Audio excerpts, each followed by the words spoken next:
అప్పుల బాధలు వెంటాడుతున్నాయా? అయితే 6 జేవిఆర్ వారి జాతిరత్నాలు ధరించండి. హాయ్, వెల్కమ్ టు మనం టీవీ. నేను మీ మనోజ్. కరీంనగర్లో దారుణం జరిగింది. భార్య కామానికి భర్త బలైపోయిన ఒక ఒక విషాద ఘటన కరీంనగర్లో చోటు చేసుకుంది.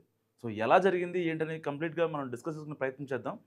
సో ఈ ఫోటోలో కనిపిస్తున్న వ్యక్తి పేరు సురేష్ అండ్ ఈవిడ పేరు మౌనిక. వీళ్ళిద్దరికీ 2015లో పెళ్లి జరిగింది. వీళ్ళది కరీంనగర్.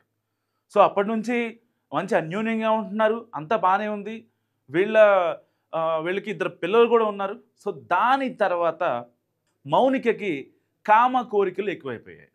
దాదాపుగా ఒక 8 ఇయర్స్ తర్వాత, అంటే 2023, 22 ఆ టైం నుంచి ఈవిడలో ఆ కోరికలు పెరగడంతో ఏం చేయాలో అర్థం కాని పరిస్థితుల్లో ఆవిడ ఎవరైతే తన మీద ఎక్కువ ఎఫెక్షన్, ఎక్కువసేపు శృంగారం చేసేవాళ్ళు వీళ్ళు ఉంటారో వాళ్ళు కాంటాక్ట్ అయిన తర్వాత భర్త ఎక్కువసేపు చేయట్లేదు, సో భర్తతో నేను ఉండలేను అని చెప్పి ఈవిడ డిసైడ్ అయిపోయి ఆయన్ని ఎలాగైనా అడ్డు తొలగించుకోవాలని చెప్పి డిసైడ్ అయిపోయింది మౌనిక.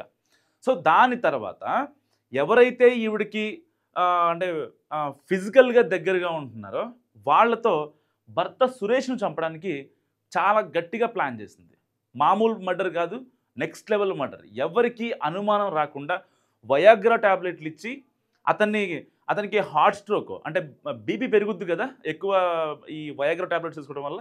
సో ఆ ట్యాబ్లెట్స్ తీసుకొని చనిపోయాడని నమ్మించే ప్రయత్నం చేసింది, కానీ సెట్ అవ్వలేదు. దానికి ముందేం చేసింది, ఆ తినే ఫుడ్లో కూడా, ఆ కర్రీలో కూడా వయాగ్రా ట్యాబ్లెట్ కలిపి ఇవ్వడంతో ఎక్కువగా స్మెల్ వస్తుందని చెప్పి సురేష్ నాకు వద్దు అని చెప్పి తినలేదు. అంతకన్నా ముందు ఫుడ్లోనే బీపీ ట్యాబ్లెట్లు కల్పించింది. సో బీపీ ట్యాబ్లెట్స్ ఎక్కువగా స్మెల్ రాకపోవడంతో మనోడు తినేశాడు. తర్వాత స్పృహ తప్పిపోయాడు. సో స్పృహ తప్పిపోయిన తర్వాత మళ్ళీ కాసేపటికి ఈ గ్యాప్లో ఎవరైతే తనకి ఫిజికల్గా దగ్గర ఉన్నారో ఈ 2 పర్సన్స్ ఎవరైతే ఉన్నారో వాళ్ళు వచ్చి సురేష్ని చంపుదామని ట్రై చేశారు. కానీ ఆ పని జరిగేలోపే సురేష్కి స్పృహ వచ్చేసింది. అంత బాగానే ఉంది. సో ఇంకా ఎన్ని ప్లాన్స్ వేసినా ఇంకా సురేష్ని చంపడం మన వల్ల కావట్లేదు అనుకున్న తర్వాత వీళ్ళు ఇచ్చిన సజెషన్ ఏంటంటే, ఎలాగైనా సరే 4-5 వయాగ్రా టాబ్లెట్లు ఇస్తే అది ఫుడ్లోంచి బాడీలోకి వెళితే చచ్చిపోతాడు. సో బీపీ ఎక్కువైపోతుంది, దానివల్ల హార్ట్ స్ట్రోక్ కూడా వచ్చే అవకాశం ఉంది అని చెప్పి వీళ్ళు చెప్పిన మాటలు ఈ మౌనిక వింది. విన్న తర్వాత ఇంకా ఏం చేయాలని అర్థం కాని పరిస్థితుల్లో ఆల్మోస్ట్ ఇక లాస్ట్ ఛాన్స్గా కర్రీలో వయాగ్రా టాబ్లెట్ ఇచ్చి తినిపించే ప్రయత్నం చేసింది. కానీ తినకపోవడంతో తన ఒంటి మీద ఉన్న చీరని ఈ మెడకి బిగించి కిటికీకి లాగి ఊరేసేసింది.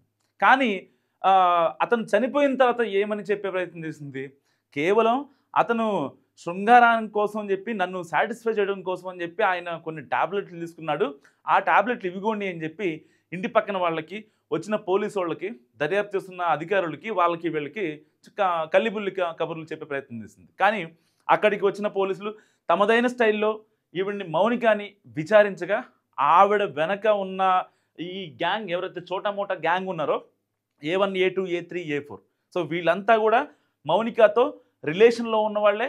మౌనిక వాళ్ళతో ఫిజికల్ రిలేషన్ మెయింటైన్ చేస్తుంది. సో కేవలం ఒక భార్య కామానికి భర్త బలైన ఘటన నిజంగా కరీంనగర్లో అసలు చాలామందికి ఇప్పుడు అర్థం కాని సిచ్యువేషన్. అంటే భార్యలు ఇలా కూడా ఉంటారా అనేది ఇప్పుడు చాలామందిలో వస్తున్న డౌట్స్. నిజంగా కరీంనగర్లో జరిగిన ఈ ఘటన 2 తెలుగు రాష్ట్రాలని కుదిపేస్తోంది. సో ఈవిడ కామ కోరికల కోసం ఈ బ్రోతల్ హౌసెస్ ఏవైతే ఉంటాయో వాళ్ళని కూడా అప్రోచ్ అయింది చివరికి. సో అక్కడ దొరికిన సుఖం నాకు ఇంట్లో దొరకట్లేదు అనే ఒకే ఒక్క రీజన్తో నిజంగా మౌనిక ఈ దారుణానికి పాల్పడిందని చెప్పొచ్చు. సో ఇప్పుడు 2 పిల్లలకి తండ్రి లేడు. సో వాళ్ళ పరిస్థితి ఏంటి, కేవలం ఈవిడ కామం కోసమే ఆవిడ భర్త సురేష్ని చంపింది కాబట్టి రేపొద్దున పిల్లల పరిస్థితి ఏంటనే విషయం ఒక్క నిమిషం ఆలోచించకుండా ఈ మౌనిక చేసిన దారుణం ఉందో దీని గురించి ఇప్పుడు 2 తెలుగు రాష్ట్రాలు చర్చించుకున్న పరిస్థితి. సో మీరేమనుకుంటున్నారో మస్తుగా కామెంట్ చేయండి. చూస్తూనే ఉండండి మనం టీవీ.